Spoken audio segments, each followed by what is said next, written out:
వేదికను అలంకరించిన మన ప్రియతమ మంత్రివర్యులు శ్రీ వెంకయ్యనాయుడు గారు, జస్టిస్ రమణ గారు, సాంస్కృతిక శాఖ మంత్రి గారు పల్లెల రఘునాథ్ రెడ్డి గారు, మన స్పీకర్ డాక్టర్ కోడెల శివప్రసాద్ గారు, పరిటాల సునీత గారు, డాక్టర్ కామినేని శ్రీనివాస్ గారు మంత్రి గారు, మన మీద అభిమానంతో ఆప్యాయంతో మన దేశం నుంచి తరలి వచ్చినటువంటి అనేక మంది ప్రజాప్రతినిధులు, మంత్రులు, ఈరోజు జరగబోయే 2 రోజుల తానా మహాసభలకి కుటుంబ సమేతంగా తరలి వచ్చినటువంటి తానా సభ్యులు, దాతలు, మిత్రులు, తెలుగు అభిమానులు, ప్రపంచవ్యాప్తంగా వచ్చినటువంటి మా ఆహ్వానితులు అందరికీ కూడా ఈ 20వ తానా మహాసభలకి సాదరంగా స్వాగతం పలుకుతున్నాను.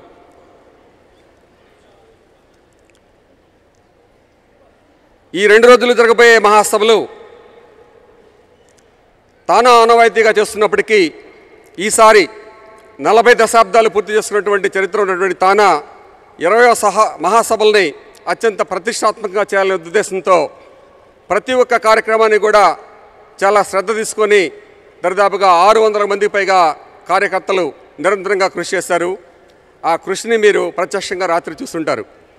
ఈరోజు రేపు 2 రోజులు కూడా అద్భుతమైన కార్యక్రమాలను మీకు అందించబోతున్నాము.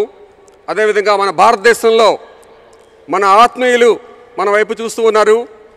వారికి మనం ఇక్కడ ఎంత సగర్వంగా మనం జీవిస్తున్నామో, మన సంస్కృతిని చక్కగా కాపాడుకుంటున్నామో, ఈ ప్రవాసంలో మన భాషని, మన సంస్కృతిని మనం ఎంతగా పరిరక్షించడమే కాకుండా పరివ్యాప్తి చేస్తున్నామో చూపించడం కోసం ఈ 2 రోజుల మహాసభలు ఒక చక్కటి వేదిక కాబోతున్నాయి.